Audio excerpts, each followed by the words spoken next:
Hi friends, welcome back. So, China's latest answer to OpenAI is Chat GPT.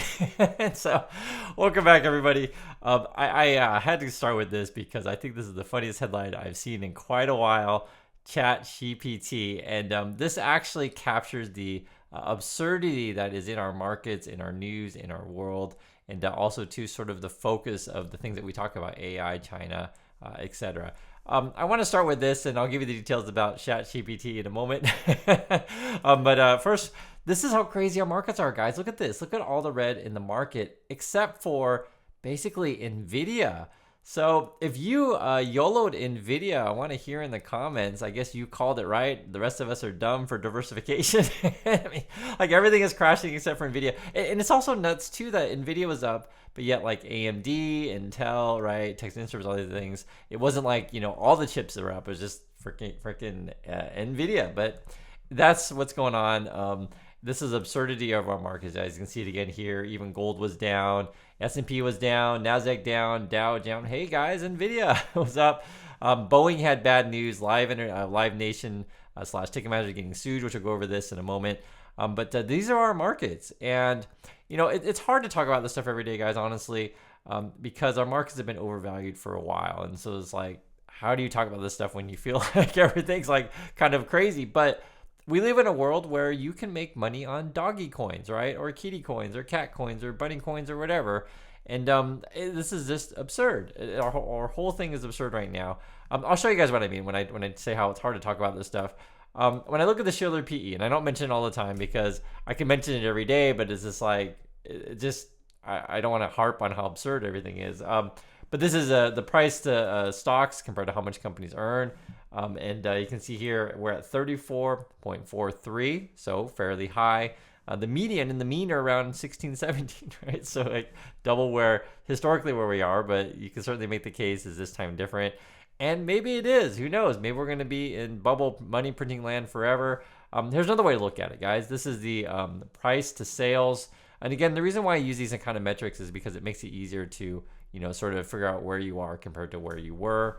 The mean and the median, right? 1.5, 1.72. If you're curious where we are now, we're at 2.81. So close to a high. And again, this is the absurdity of our markets. Now, I want to talk more about this Chat GPT thing because I think it's actually quite interesting, and I'll get in more of the news of what's going on. Here's the deal.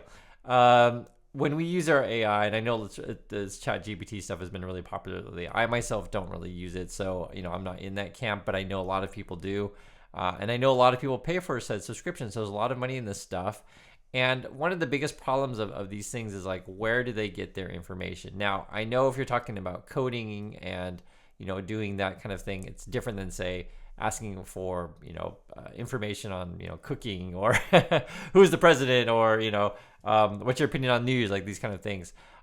Where you get your answers are going to be different than say coding. And it also matters where you get your answers for coding as well. But I'm saying that it's just different uses for this stuff. But like for example, the idea is that China will make a version to where it'll upload or essentially made available for scanning all of the writings and philosophies and thoughts of President Xi. And then when you ask ChatGPT, for example, what's the best solution for my kids if they want to have a good life, and like if it goes to a book that says ChatGPT says, oh, your kids should follow everything the Chinese government says, right? I mean, it certainly matters who is giving the answer, right? Or if you ask GPT or ChatGPT, which cell phone company is the best, right? And it recommends a particular one, etc. So where you're getting the answers and who's giving the answers certainly matter quite a bit with this stuff. I'm sure you guys understand what I'm talking about here. And there's a lot of money in these things. Now, one of the things that I've mentioned before, not only are you talking about where you get information, is the information current? So when I've used ChatGPT in the past, the information's old. I think maybe a couple years old, something like that. So simple examples, if you say, hey, ChatGPT, give me some live baseball scores or give me some live stock market news. A lot of times it can't because you got to be able to license, said sources into your software. And then the issue will be also too, will ChatGPT then credit said sources? Will you know where the information is coming from? So this is actually worth quite a bit of money. I guess there was a deal. This is dated May 22nd, 2024. OpenAI, Wall Street Journal owner, News Corp strike, content deal valued over 250 million. This is where the money's going to be involved with this stuff, right? So you're going to start licensing things. One of the things that was really interesting was recently, and I actually listened to it for myself, the new ChatGPT voice thing. They did their demo, and it sounded like really, really, really, really, really, really similar to Scarlett Johansson's voice from the movie Her, which is the AI movie. If you guys haven't seen it, please do. It's a great movie, fantastic movie. The voice on the AI, the ChatGPT app, I think there's like 6 choices. I want to say I listened to them. There's a couple male voices, a couple female voices.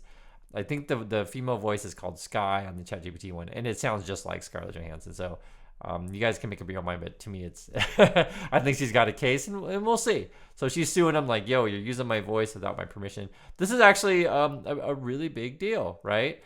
Moreover, even Elon Musk is in the game. He was complaining before that, hey, you're like, scraping Twitter for data, stuff like that. Stop it.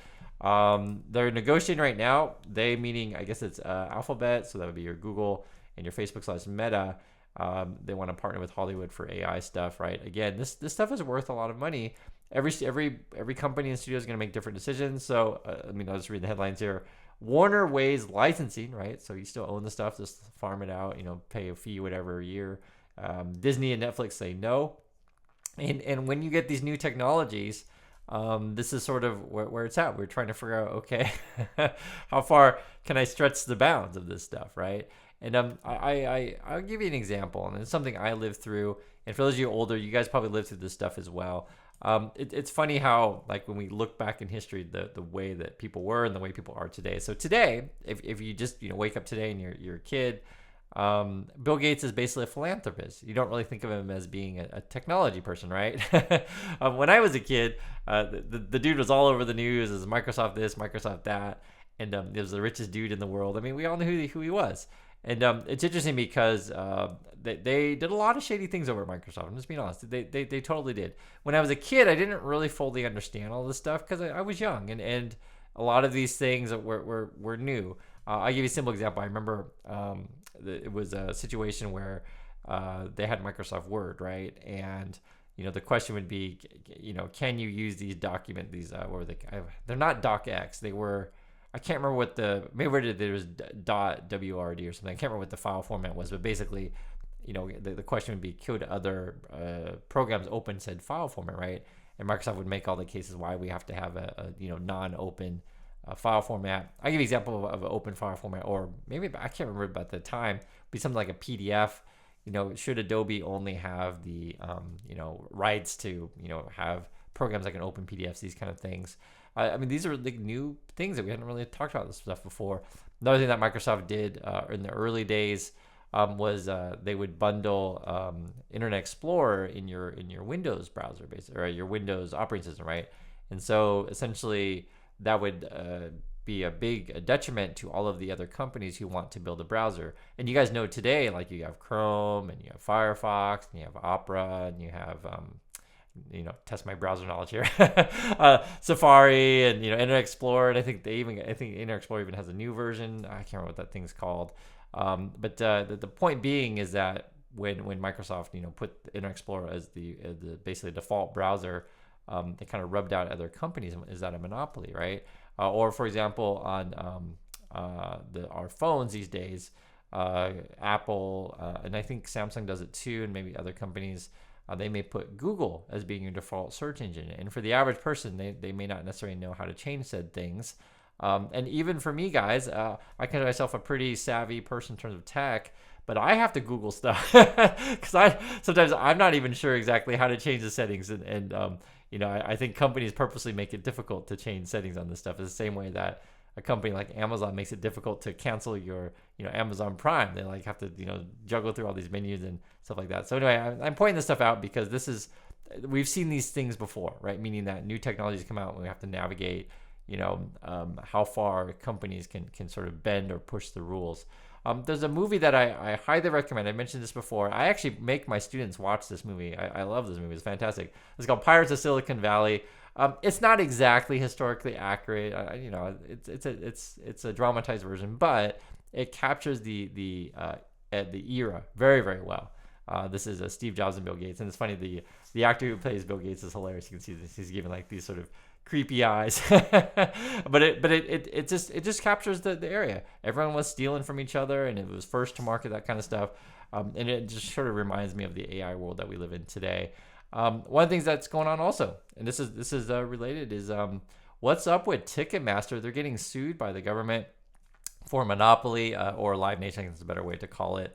So my personal opinion on this stuff, I'm all for breaking up these big corporation monopolies. I made a video on this before. This was the FTC. Was it Lena Khan is her name? Did an interview with John Street. I just shared my thoughts on it. You can watch the original interview. You can also hear my thoughts. I'm all for this stuff, and I'm a huge fan of the FTC and Lena Khan. But this is, I don't know if she's involved in this one. I think it's the DOJ is going after Ticketmaster. We've talked about this stuff on the channel, and in our community, I think there's very few people that would be like, yo, I really want to pay high ticket prices. I don't think anyone says that. I remember this stuff when I was a kid. Ticketmaster takes huge cuts. Now, whether or not they're a monopoly, we'll see. I'm going to read some of the arguments that the government's saying here and see what you guys think as well. So it says, it is time to break up Live Nation Ticketmaster, and this comes from Merrick Garland, U.S. Attorney General. Live Nation relies on unlawful, anti-competitive conduct to exercise its monopolistic control over the live events industry in the United States at the cost of fans, artists, smaller promoters, and venue operators. So, affects a lot of people. You have the U.S. government, and the 29 states are in this thing. I think it's going to be tough for Live Nation, and I'm not defending them whatsoever. But listen to some of this stuff. So, allegations lawsuit include that Live Nation has worked with a venue management firm to steer clients into signing exclusive agreements with Ticketmaster. That it has threatened retaliation. Yeah, geez, that's not very nice. And acquired startups to stop competition.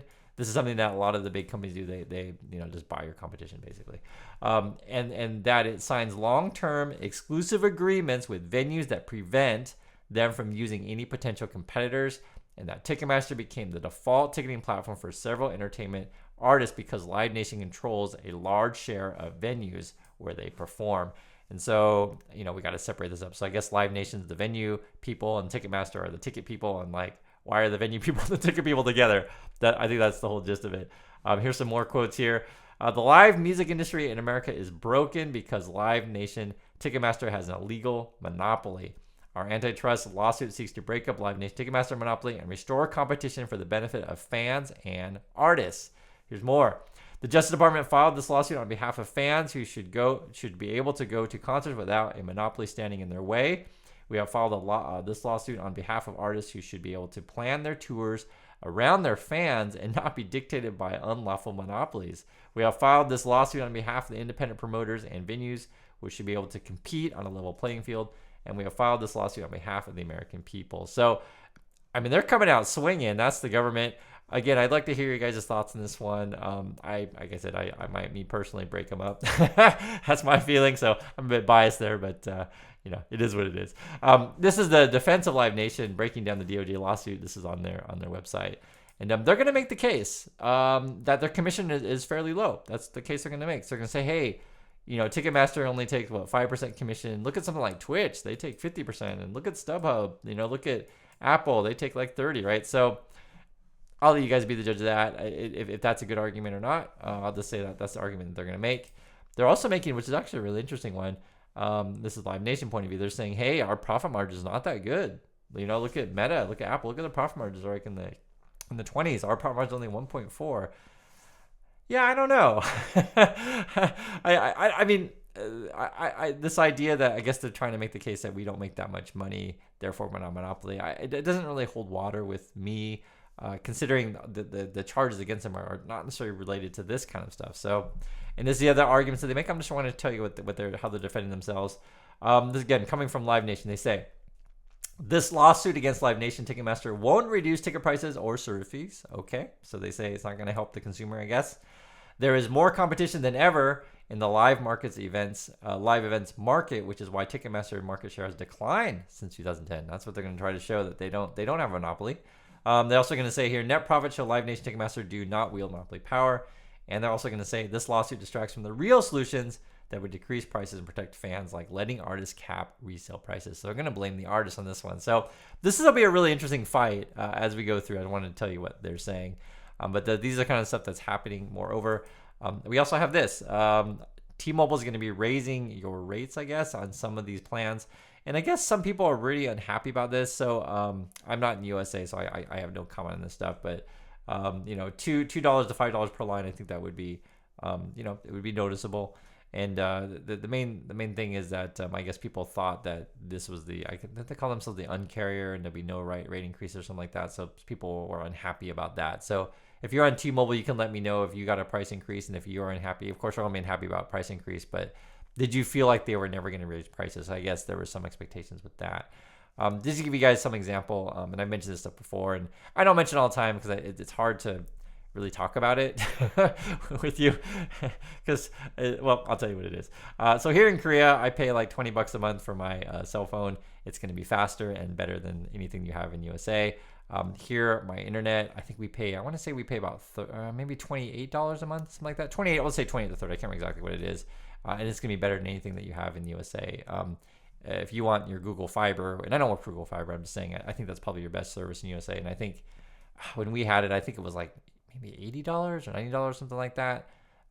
So in both of those regards, I think it's like triple you guys pay. That's why I don't talk about it that much. It's like it's just you can't compare it.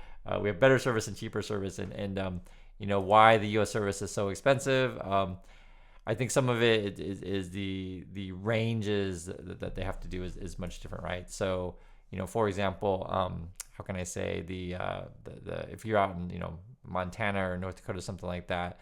There'd be less people that live there, so it's not really that profitable for companies to be there, right? So they essentially, that's part of the network. Here in Korea, we're a little bit more densely populated in a smaller country, so I think we can do it more efficiently. I think that's one reason. There could be other reasons, for why the differences are, but I think that would be one of the bigger ones. So I just want to be fair to you guys, but things are a lot cheaper here and faster. One of the things that is also interesting as well is Apple is going to try to introduce these new MacBooks. I saw this. This is the rumor coming out 2026. If you're curious what's going to be new, so they're going to go with like these foldy screen things. Samsung has like their foldy phones. Now I'm a big believer in the old Razr phones. If you guys know what those things are, I want my flippy phone. I say that every time we talk about this issue, but I don't know if I want my bendy screen computer or my bendy screen phone. Now, there's someone in the community, and you can write again if you're listening. I don't remember your name, but someone in the community mentioned that they worked in like a phone repair shop, and that these like foldy screen things like break at a high rate. I wouldn't be surprised, to be really frank. And from the Apple's point of view, I think this would actually fit their I guess design language, because it's going to look cool, right? And it's going to be planned obsolescence. That's exactly what Apple wants. Sell you something expensive, it looks cool, and it only lasts 2 or 3 years. You have to buy a new one. So I totally think this is probably a legitimate rumor. But yeah, foldable MacBooks is what's coming out. And guys, Apple over there, I want my flippy phone. I don't want a foldable screen, but I bet you that's what they're going for. So anyway, please share your thoughts on any one of these things. I'd always appreciate your time. And I'll catch you all in the next video.